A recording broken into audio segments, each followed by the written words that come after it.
Welcome to the SmartKeys podcast. Today, we are tackling a subject that, let's be honest, often gets relegated to the basement. It's a little unsexy. It's often invisible. We are talking about distribution. Now, before you tune out thinking we're just going to talk about forklifts and cardboard boxes for the next 20 minutes, I want to frame this differently. We're looking at the distribution strategy model. And based on the research we have in front of us, this isn't just about logistics. It is, well, it's arguably the single most critical lever for business growth right now. That is absolutely not an overstatement. Yeah. Typically businesses obsess over the product, the features, the design, the shiny object, or they obsess over the marketing, the story. But the how of getting that product into a customer's hands, that is where the battle is actually being won or lost. It's the backbone of market entry. The numbers completely back that up. I was looking at the deep dive material for today, specifically this guide by Felix Römer, and one statistic just stopped me cold. E-commerce sales are set to hit $7.4 trillion by 2025. Trillion. It's a number so big it's hard to even visualize. It's a massive pie, and everyone wants a slice. But here's the kicker from that same data. 91% of companies identify their distribution approach as a key factor in their performance. So 9 out of 10 leaders know this is vital. They know it's vital, but the question is, how many of them actually have a strategy that's more than just, ship it cheap? Well, that's our mission today. We are going to dissect this comprehensive guide. Think of this as a playbook, really. How to move products, win customers, and scale. We're specifically looking at the U.S. market because it's so complex, but honestly, as I was reading this, it struck me that these principles apply whether you're in Berlin, Tokyo, or Austin. Exactly. And Felix Römer positions this material not as a static textbook, but as a living guide. Because if your strategy is static in 2025, you're already behind. We need to look at how to align your routes to market with actual measurable growth. Okay, so let's start at the foundation. We should probably clear up the definition because I think distribution gets misused a lot. Römer defines it as how goods move from production to the end customer. That sounds simple, but it covers a massive chain. It does. It's inventory, storage, processing, transport, and the point of sale. Right. And the mistake people make is thinking of those as separate silos. Storage is one thing, transport is another. No, it's a flow. And the goal isn't just to move the item, it's to align that flow with your growth goals. The guide makes a really interesting distinction here that I think helps clarify that flow. It talks about primary versus secondary channels. Can you break that down? Because to me, a channel is a channel. Why distinguish? It's about the job the channel does for the business. Your primary channels are your heavy lifters. This is where you drive volume and brand visibility. Okay, so like a flagship store or your main website. Exactly. Yeah. This is where the bulk of your revenue comes from, and usually where you showcase your newest, most premium products. Got it. But secondary channels aren't just the leftovers. They have a very specific strategic role. They support niche segments, maybe a specific region where your main distributor doesn't go, or, and this is crucial, they're used to protect margins on older inventory. So like an outlet store. An outlet is a perfect example. Think about the mechanics of that. If you keep last season's inventory on your main website, your primary channel, and just slash the price, what happens? You dilute the brand, you train your customers to just wait for a sale. You've got it. But if you move that inventory to a secondary channel, an outlet or a discount partner, you clear the cash, you free up warehouse space, but you don't damage your flagship's pricing power. That's a really helpful way to look at it. It's basically asset management. And speaking of assets, let's talk about cost, because usually when we talk strategy, we talk growth. But distribution is often seen as just a cost center. The deep dive emphasizes tightening the network to cut waste. But there was one concept here I found really compelling for smaller businesses: pooled warehouses. Oh, this is a massive opportunity that I don't think enough businesses leverage. I mean, if you're a mid-sized European brand trying to enter the U.S., or even a U.S. startup scaling up, the old model was lease a warehouse, hire staff, buy forklifts, pay for security. Wow. That's huge CapEx. Right, massive capital expenditure. And if you don't fill that warehouse, you're just burning money on empty air. You are.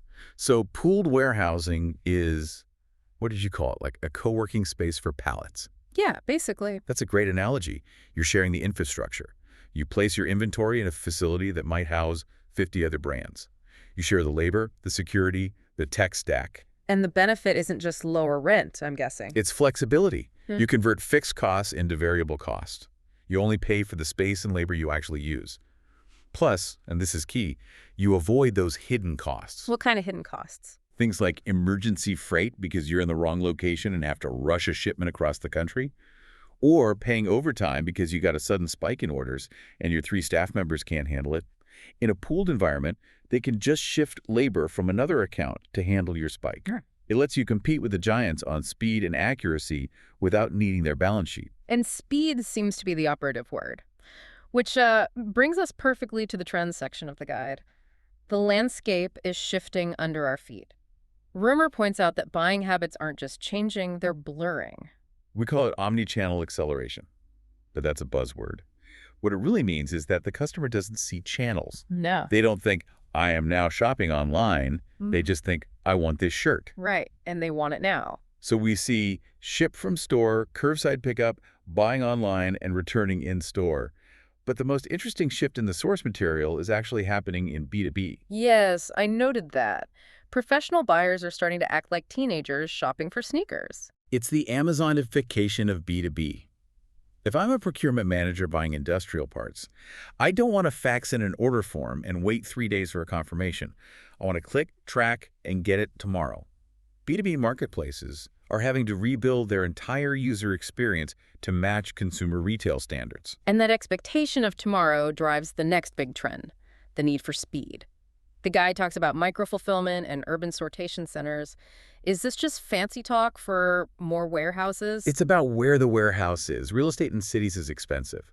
So traditionally, you put your warehouse in the middle of nowhere where land is cheap. But then your last mile delivery is long and expensive. And slow. And slow. Micro-fulfillment completely changes the math. You take a smaller space, maybe a basement in a city center or the back of a retail store, and you pack it with high-velocity items. You use automation to pick and pack. So the rent is higher per square foot, but the delivery cost plummets. Exactly. And you unlock same-day delivery. That is the differentiator. You are physically closer to the customer before they even click buy. To make that work, though, you need some serious technology. You can't just guess what to put in that micro hub. The tech section of the guide mentions AI, IoT, blockchain. It's a lot of acronyms. But the example of Guess, the fashion brand, that really stood out to me. Yes, this is a perfect example of IoT, the Internet of Things in action. They use RFID, radio frequency identification. Okay, can you explain that for someone who might not be a tech engineer? How is that different from a regular barcode? Sure. A barcode requires line of sight.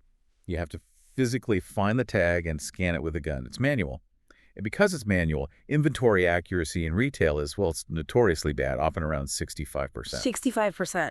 That low. It's shocking. Things get stolen, misplaced, lost in the back room. RFID puts a tiny chip on every single item that emits a signal. A scanner can read hundreds of items in a box without even opening it. Yes, use this to track items in real time. So they know if a specific pair of jeans is on the shelf in the dressing room or in a box in the back. Precisely. And because of that, they can fulfill online orders from store inventory with basically 100% confidence. They know the item is actually there. It prevents that terrible customer experience where you buy something online and 2 hours later get an email saying, sorry, we're out of stock. That just kills loyalty. That creates a much, much tighter ship. Now, there's one more trend we have to touch on, and it's one that I think businesses used to kind of roll their eyes at: sustainability. It's not a nice to have anymore. It is a mandate. The source mentions Deliveroo here. How does a food delivery company exemplify this? Well, look at the shift. For a long time, sustainability was just compliance. Did we check the regulatory box? Now it's a growth signal. Deliveroo's push for carbon neutrality or brands moving to eco-packaging consumers are actually filtering for this. So if you and your competitor both sell the same product at the same price, but you have green delivery and they don't, You win. And conversely, if your packaging is excessive and non-recyclable, you might actually lose that customer for life. The whole unboxing experience is part of the product now. Okay, so we've got the foundation, we understand the pressure of these trends. Now we have to make some choices. This is the core approaches section of the deep dive. The guide outlines a few ways to play this game, and it starts with that classic debate: direct versus indirect. This is the first big fork in the road for any business. Direct distribution, meaning I sell it myself, my website, my store. Right. And the pro here is control. Total control over pricing, data, the brand story. You keep all the margin. But, and it's a big but, you have to be the logistics company. You handle the returns, the shipping, the customer service, and your customer acquisition cost is high because you have to find every single customer yourself. And indirect is using wholesalers, retailers, Amazon, that sort of thing. Correct. Indirect gives you scale. You plug into a machine that already has traffic, you get reach and local expertise instantly, but you trade off control. And you definitely give up a big chunk of your margin. It seems like most modern companies are trying to do both, though, the hybrid model. But that has to be tricky. It is remarkably tricky. And Felix, the author, he waves a massive red flag here. He warns about the danger of the dual or hybrid setup, And that danger is cannibalization. cannibalization, and channel conflict. Imagine you're selling a jacket on your website. You also sell that same jacket to a big retailer. If you run a 20% off sale on your website, you're effectively undercutting your partner. You're eating their lunch. And they probably won't be too happy about that. They will delist you. To make a hybrid model work, you need governance, strict rules of engagement. You can't treat your partners as competitors. You have to treat them as extensions of your own business. That segues perfectly into pricing architecture, because pricing isn't just cost plus profit. In this model, price is a signal. It's the strongest signal you have. Your price design literally decides which retailers will even take your product. Well, look at the placement strategies the guide mentions. Intensive, selective, and exclusive. If you want exclusive placement, you want to be in high-end boutiques, you need a premium price structure that allows those boutiques to make a healthy margin. You need scarcity. And if you want intensive placement, like a candy bar at every single checkout counter, Then you need a value price point and optimized pack sizes. You need to look affordable and be incredibly easy to stock. but how do you stop that race to the bottom on price? If I'm selling on Amazon and 5 other sites, isn't everyone just going to undercut each other until nobody makes any money? That is the nightmare scenario. No. And the tool to stop it is MAP, MAP, minimum advertised price.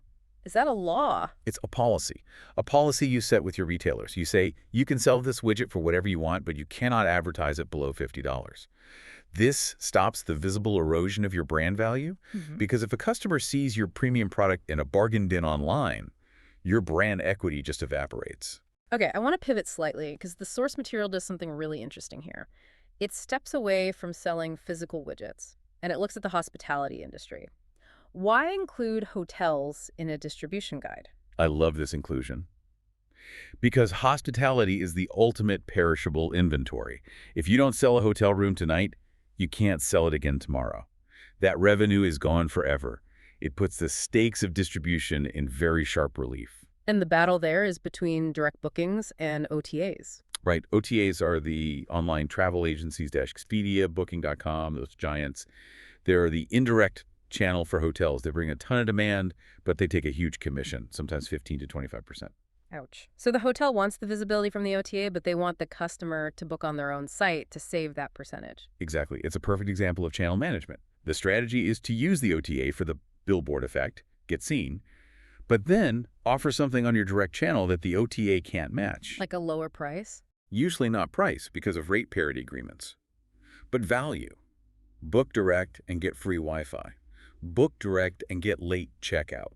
You use the experience itself to steer the customer to your most profitable channel. Retailers can learn so much from this. That's a great takeaway. Okay, so we have the theory, the trends, the strategy. Let's get practical. The so what for our listener. How does a professional actually execute all this? The source lays out a roadmap. And the first step is actually kind of counterintuitive for ambitious entrepreneurs. Don't go big immediately.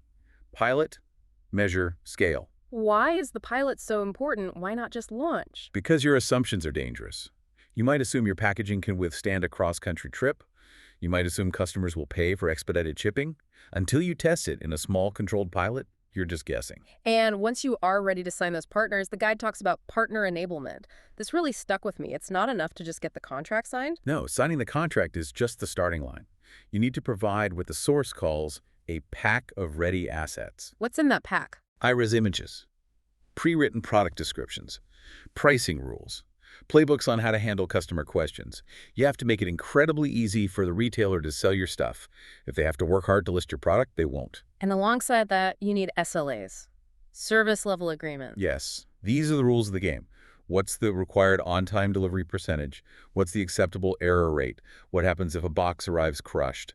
You define this in writing. It removes the emotion from the operation. There is one last piece of the puzzle that I think is becoming more important every year: reverse logistics. Returns. The unsexy side of but e-commerce. absolutely vital. Returns can kill your profit margin. If you don't have a plan for how that product comes back, gets inspected, and gets put back into inventory, you are just bleeding cash. This source brings up Patagonia here. Patagonia is the gold standard. They have a repair at scale model. They actually encourage you to repair your gear rather than just replace it. Which seems like it would hurt sales, but it builds incredible loyalty. It builds trust. But even if you aren't repairing items, simply having a circular flow where a return is quickly graded and put back on the virtual shelf reclaims value. The return process should be as smooth as the buying process. It's amazing how much this has all evolved. We started this conversation talking about moving boxes, and we've ended up on brand loyalty, carbon footprints, and data synchronization. That is the key takeaway. Distribution isn't a back office function anymore. It's the front line of customer experience. So as we wrap up, let's look at the future. The source mentions unified commerce. What does that mean for us? Unified commerce is the holy grail. We talked about omni-channel, which is providing many channels. Unified commerce is the back-end reality of that. It means your inventory, your orders, and your customer data are all linked to a single source of truth. The golden record. Exactly. Yeah. So if you sell a shirt in a store in Chicago, your website knows instantly that that stock is gone. It prevents you from selling the same item twice. It ensures that no matter where the customer interacts with you, they get accurate information. And for the listener trying to apply this, the advice from the guide is to treat your distribution strategy as a living guide. Yes. Do not print it out and put it in a binder. Assess it constantly. Instrument your supply chain so you have the data, then iterate. The market just changes too fast for a static strategy. I think my favorite thought to leave everyone with is this. Sustainability and speed are no longer optional. They are the price of entry. But more than that, they are how you differentiate. It's how you win. I would add that the companies that treat their supply chain as a customer experience engine rather than just a cost center are the ones that will dominate that $7.4 trillion market. If you view logistics as just a cost to be cut, you will lose.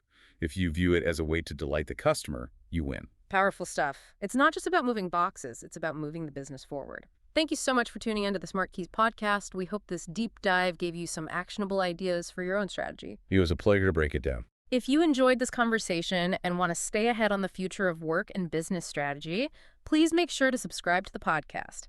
And hey, don't just take our word for it. We highly encourage you to read the full article by Felix Römer. We put the link right there in the show notes. Go check it out. Definitely worth the read. Until next time, keep learning and keep optimizing.